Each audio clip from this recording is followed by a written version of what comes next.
Mega Noticias Los Mochis.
Muy buenas tardes, tengan todos ustedes amigos que nos acompañan en este su programa Haciendo Historia en tu Comunidad, que se transmite cada sábado después de la mesa de análisis a las 12 horas aproximadamente y se repite todos los miércoles también después del tema del día a las 2:30 de la tarde. Nos encontramos transmitiendo en Megacanal, canal 151 de televisión, desde la ciudad de Los Mochis, donde las palmeras alcanzan el cielo y se mecen borrachas de sol. También es la puerta de entrada del Cañón del Cobre, la Sierra de Chihuahua y la ciudad más progresista del noroeste de la República Mexicana. También es la puerta de entrada al Cañón del Cobre, la Sierra de Chihuahua. Es uno de los graneros de México y solo quedan los últimos vestigios materiales de los colonos que se ha ido borrando con el tiempo. Pero permanece esta dinámica ciudad de Los Mochis que perpetúa al hombre de aquellas tierras donde los norteamericanos sembraron la semilla de este magnífico fruto que hoy estamos presenciando. Esta es nuestra hermosa ciudad de Los Mochis. Un saludo a todos mis amigos de los municipios de Ahome, El Fuerte, Choix, Guasave, Sinaloa, Angostura, Salvador Alvarado, Mocorito, que nos ven por este medio. 13ª parte del Congreso 20 de Cronistas e Historiadores de Sinaloa en el pueblo heroico de Concordia. Continuamos en el 15º lugar nuestro amigo Ricardo Santos Aldana, cronista oficial de Cozalá, con el tema Vida y obra de Francisco Iriarte y Conde, 1831-1834. El historiador Antonio Nakayama le confiere a don Francisco Iriarte y Conde el honroso título de padre del estado de Sinaloa, por haber sido el principal consumador de la separación de Sinaloa del Estado Libre de Occidente, el día 14 de octubre de 1830. El Congreso Nacional de México decretó la división de Sinaloa y Sonora, construyéndose en entidades pertenecientes a la Federación.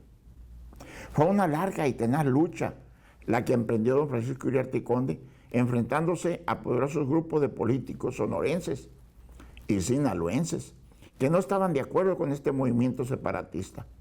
Esta pelea frontal la realiza desde la tribuna de la Diputación Provincial de Sinaloa, creada en 1823, y posteriormente en su carácter de vicegobernador de Sinaloa.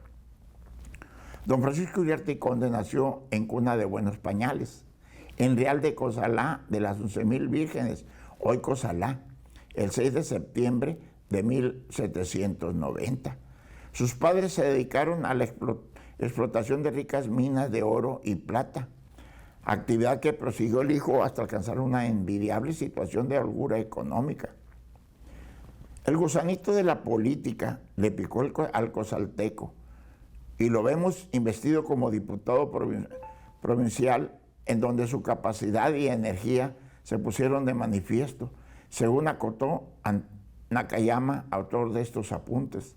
Dado que en esos días en que se debatía el futuro de México, se iniciaron los choques que habría de llevar a la delimitación de los campos ideológicos y a la formación de los partidos conservador y liberal. Los integrantes de ambas tendencias luchaban decididamente por la prepotencia del partido y la pugna no reparaba en los medios. La cabeza de los conservadores era el obispo de Sonora, Fray Bernardo del Espíritu Santo, cuya agresividad en materia política conocía todo el mundo, y quien siendo la figura dominante del noroccidente era el blanco de los criollos, que anhelaba el poder, don Francisco Iriarte y Conde. Aunque de reconocida afiliación liberal, tenía que guardar el equilibrio y no parecer como parcial, y para esto le ayudaba la virtud de la prudencia. Uno de los problemas más serios que enfrentó fue el de las elecciones para diputados al Congreso Constituyente de Occidente, ya que la campaña se realizó en forma enconada y peligrosa para la paz de Sinaloa. Los presbíteros licenciado Francisco de Orrantia y Sarmiento y el padre Antonio Fernández Rojo, que eran candidatos y pertenecían al grupo enemigo de Bernardo del Espíritu Santo, sufrieron persecuciones por parte de este. Al primero de ellos, que servía en el curato del fuerte, se le encarceló por motivos baladines, mientras que el segundo se le suspendió en sus funciones como párroco de Culiacán. Francisco Iriarte y Conde pidió al alcalde, primero de este último lugar, que ampararse a Antonio Fernández Rojo, y como el grupo afecto al obispo maniobró abiertamente para que anulesen las elecciones del partido de la Villa de Sinaloa. Puso los hechos en conocimiento del gobierno federal, el que ordenó activarse la instalación del Congreso Constituyente. Así que de inmediato mandó se pusiera en libertad al licenciado Francisco de Orrantia y Sarmiento, también a Antonio Fernández Rojo, quienes pudieron marchar al fuerte para desempeñar la comisión. Instalado el Congreso, nombró vicegobernador a don Francisco Iriarte y Conde, pese a las propuestas de enfermedades ocupacionales e incapacidades que el agraciado presentó para no ser nombrado, y al celebrarse las elecciones para autoridades constitucionales, los pueblos lo eligieron para que ocupara nuevamente el cargo, habiendo sido llamado para que se desempeñara el Poder Ejecutivo por renuncia que hizo el titular coronel Simón Elías González. La rebelión de los yaquis y mayos, que puso en peligro la estabilidad del gobierno en el fuerte, hizo que los poderes se trasladaran a la villa de Cozalá, donde se iniciaron los sucesos que dieron lugar a la larga pugna que sostuvo el vicegobernador con la legislatura de Occidente. Todo comenzó al votarse al cambio de la capital a Culiacán, al que se pusieron varios diputados.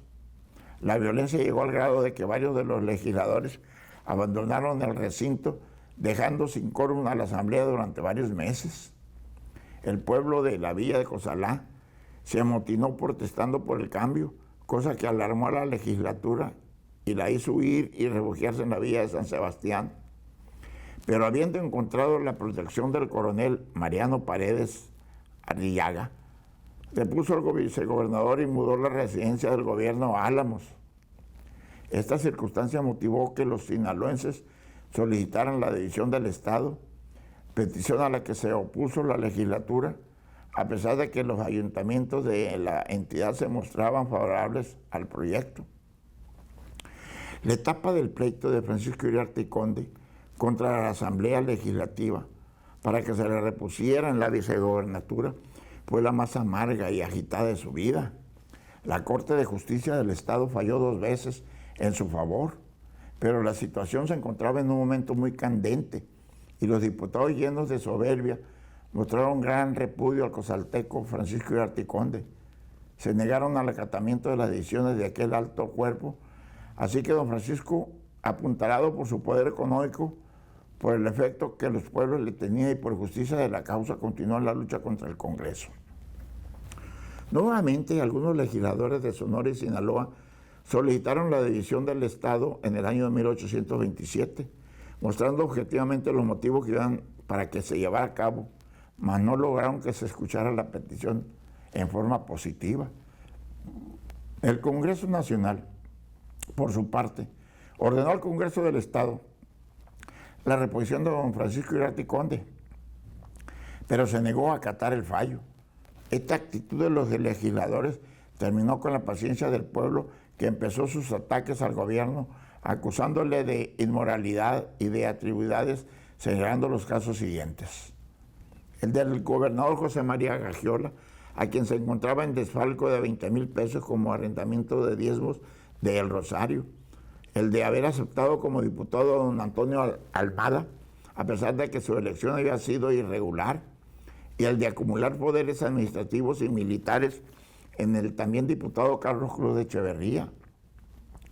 Los brotes de inconformidad se multiplicaron y apareció la violencia en Culiacán, Cozalá, San Javier y Guaymas, pero el Congreso se mantuvo firme en su actitud de intransigencia con el apoyo del jefe de las armas, general José Figueroa. En agosto de 1829, don Leonardo Escalante expidió el plan de Aconchi, pidiendo la reposición de Francisco Iriarte y Conde, la salida del gobernador José María Gagiola y el desconocimiento de las autoridades que habían sido electas en forma anticonstitucional. José María Gagiola dimitió, pero la legislatura, que se limitó a expedir un decreto en que se establecía que quedaba olvidado todo lo relativo a la división de la entidad y a la reposición del vicegobernador siempre que los levantados depusieran su actitud hostil. Ante la presión popular, el general Figueroa retiró su apoyo a la legislatura, tuvo que humillarse y en octubre de 1829 Francisco Iriarte y Conde tomó posición del gobierno, separándose en marzo de 1830, en que se le entregó a don Leonardo Escalante, que había sido electo vicegobernador. La tremenda lucha sostenida por don Francisco Iriarte y Conde terminó con una magnífica victoria, pero como había sido el alma del movimiento separatista, su mayor triunfo fue la división del Estado para que Sinaloa y Sonora quedaran como estados de la Federación, y el 30 de enero se verificó la elección para diputados constituyentes que habían de reubicarse en Culiacán. A don Francisco Iriarte y Conde podemos calificarlo en forma acertada de tenaz en sus decisiones y en sus luchas. Su pugna por la legislatura lo llevó varios años, en lo que su mayor parte se vio no solamente humillado, sino que hecho polvo por sus enemigos. Sin embargo, su voluntad de vencer y su fe en la causa que representaba lo llevaron al triunfo. Victorioso, no tomó venganza de sus enemigos, lo que indicaba una nobleza espiritual. Al decretarse la elección del estado de Sinaloa, pese a no ser cabeza de partido alguno, era el amo y señor de la política. Pero desgraciadamente no pudo ejercer la hegemonía que tenía en las manos, en virtud de que tuvo que marcharse a México, Distrito Federal, en busca de salud, cuando el nuevo Congreso de la entidad naciente lo habían nombrado gobernador. Viejas dolencias, la pasada lucha que sostuvo y el matrimonio de la hija minera minaron su fortaleza física y lo llevaron a la tumba, lo cual cambió el panorama político de Sinaloa. Don Francisco Iriarte y Conde, el padre del estado de Sinaloa, una de las grandes figuras políticas sinaloenses, murió el 17 de septiembre de 1832. Su nombre, enmarcado en letras de oro, se encuentra colocado en el frontispicio de la Cámara de Diputados locales. Después continuamos con el 16º lugar, nuestro amigo Ramón Mimiaga Padilla, cronista adjunto de Culiacán, en paz descanse, con el tema La crónica dramática como recurso didáctico para la enseñanza de la historia y la difusión de las ciencias sociales y la animación cultural.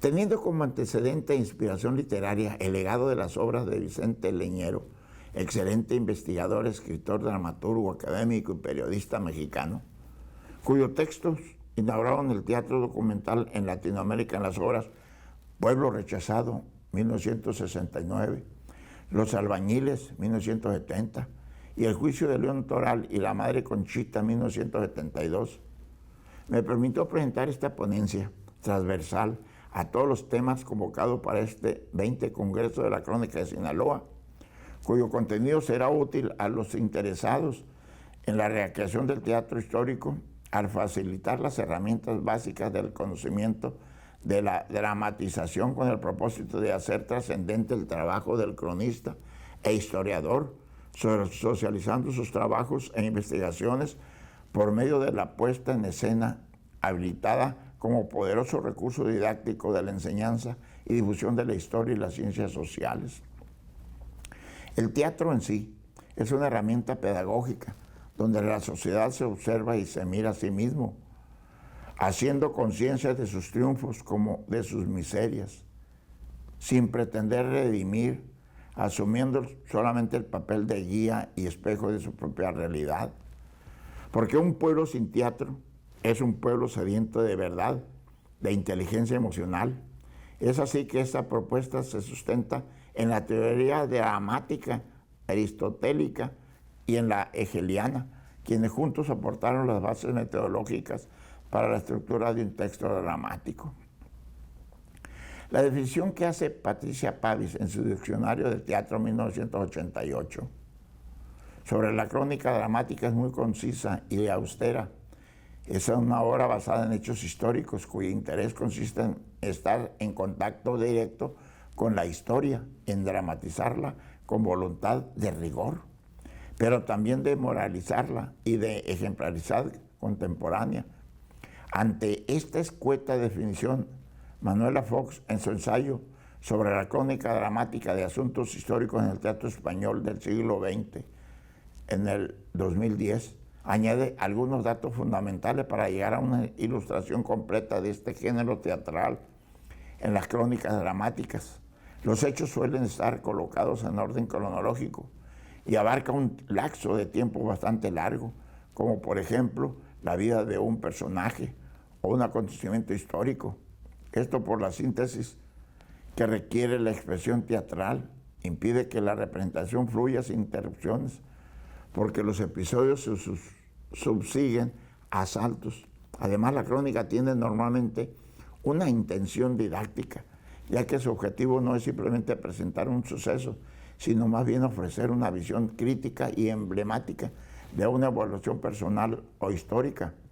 Ante esta situación y para evitar saltos en la fluidez de la historia y el uso excesivo de elipsis, se recomienda establecer un solo espacio escénico donde se recrea la narrativa teatral, atrayendo al presente acciones del pasado en forma de sueños o recuerdos, con el recurso del diálogo o el soliloquio, tal como lo utiliza August Strindberg en su Drama, en el que está presente un solo sujeto, protagonista de un trayecto sobre todo interior del que el espectador conoce fragmentariamente algunas etapas y se nos presentan en una especie de limbo sin espacio definitivo. Por otro lado, tenemos el antecedente más antiguo y valioso, la Chronicle Play Shakespeariana, en la que el dramaturgo inglés celebraba con una fuerte intención poética la historia nacional, las tragedias de nobles familias, la nota roja de la época en la que se movían sus grandes protagonistas, recogido por Shakespeare de las voces de los antiguos juglares, quienes van relatando de pueblo en pueblo historias de amores, proezas, crímenes y traiciones. De acuerdo a la vida del drama texto de Eric Benkel, todas las obras históricas, crónicas de hechos reales, sucesos épicos de la vida de santos o de héroes nacionales, se enclavan en el género teatral llamado obra didáctica, nombrado así porque la anécdota o fábula de relatos tiene una concepción lógica y por lo tanto su estructura es un gran silogismo con su premisa mayor o tesis del principio, su premisa menor o antítesis en su desarrollo y con su conclusión o síntesis al final. La temática de las obras didácticas abarca principalmente el cosmos religioso o lo político, aunque pueden extenderse a asuntos sociales y culturales. Sus personajes son simples como en el melodrama, pues la acción que emprende el protagonista será siempre positiva y el antagonista que se le opone llevará siempre empresas negativas, a diferencia de los personajes complejos de la tragedia, que no son totalmente buenos ni totalmente malos. Así tenemos que en la obra histórica escrita sobre Benito Juárez o Emiliano Zapata, las acciones y pensamientos de estos personajes serán siempre buenas.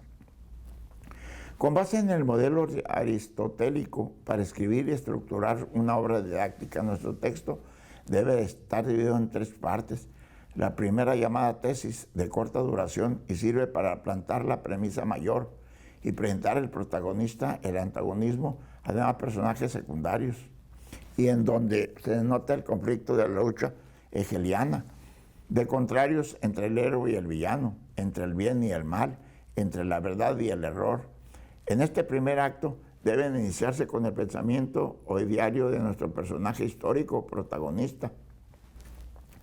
La segunda parte del modelo aristotélico corresponde a la antítesis y es la más larga en duración, pues en ella se encuentran los enfrentamientos ideológicos y o físicos entre las fuerzas dialécticas con sus puntos de tensión que generan la progresión dramática, el anticlímax y el clímax de la obra, el cual puede llegar a ser cruente de acuerdo a la historia contada. Después del clímax emerge presuroso el tercer acto, o síntesis tan corto o de menor duración como la primera parte. En ella se da la conclusión del silogismo, donde se comprobará o rechazará la concepción lógica de la obra didáctica. Después de la tormenta viene la calma, y cada personaje quedará donde le corresponde. En las obras didácticas será teatro histórico o teatro documental. Muchos de los personajes secundarios, como algunos pasajes del relato, podrán ser ficticios, no escritos en la historia real, pero útiles para el desarrollo de la trama y en el que se apoyarán los personajes principales. Son licencias que se toman el autor con permiso de Apolo, dios de las artes, y San Beda, patrona de los historiadores. Resumiendo lo anterior, el género didáctico, que engloba las crónicas dramáticas, el teatro histórico y el teatro documental, se caracteriza por tener las siguientes constantes temáticas estructurales. Maneja material posible por tener muy poca probabilidad de volver a repetirse con sus particulares propias. Personajes simples quienes representan una sola característica de comportamiento, bondad o maldad, o bien gran inalterabilidad en sus reacciones emocionales ante las circunstancias suscitadas para ser más atractivos. Se permiten los personajes alegóricos. Su estilo es no realista, por contener personajes simples. El discurso del relato es una concepción lógica, tesis, antítesis y conclusión. El tono es melodramático o exacerbado, evitando que el sentimentalismo domine la razón. Temática religiosa, autosacramental, política, histórica, biográfica, cultural, social, donde se tenga que demostrar algo. Después de la conceptualización del género didáctico, veremos a continuación cómo se concibe y escribe una crónica dramática, una obra de teatro histórica o una obra documental. Antes de iniciar el proceso de escritura, deben tenerse concebidos, investigados y estudiados el hecho histórico o el texto biográfico seleccionado. Dicho tema debe analizarse previamente para ver si es apto para la puesta en escena, con posibilidades de diálogo entre los personajes, si puede llegar a tener momentos emocionantes y de suspenso que nos lleven a un final dramático y reflexivo. Asignar el rol a cada personaje de la crónica dramática, biografía o historia que se significará acorde a los tipos de personajes de la dramática. Protagonistas, personajes que tienen la acción principal, sus acciones libertarias o sus causas justas transgreden los intereses de los opresores o villanos, por lo tanto entrará en conflicto. Antagonista, personaje que se opone a la acción del protagonista, no permite que cumpla con sus propósitos. Pivote, es un personaje mediador entre el protagonista y el antagonista. A través de su intervención se conocen las intenciones y circunstancias en que se encuentran, son los que llevan y traen información. Puede haber varios pivotes, en ocasiones suelen ser los amigos o familiares. Orquesta, es el personaje que se encarga de dar una sentencia con respecto a las acciones del protagonista y el antagonista. Personajes de orquestación son los que están a uno u otro lado de la disputa o conflicto. Son amigos, familiares o secuaces o complementan el reparto. Coro, son personajes que pasan por una calle, mercado o plaza y dan ambiente a la escena como los invitados a una fiesta, a los que asisten a un mitin y donde se encuentra la acción y a través de ella se escuchan comentarios o reconocimientos del suceso. La crónica de mi amigo Ramón Mimiaga Padilla, en paz descanse, que se lo llevó la pandemia, cronista junto de Culiacán, continuará en el próximo escrito. Muchísimas gracias por su atención. Nos vemos el próximo sábado.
Mega Noticias Los Mochis.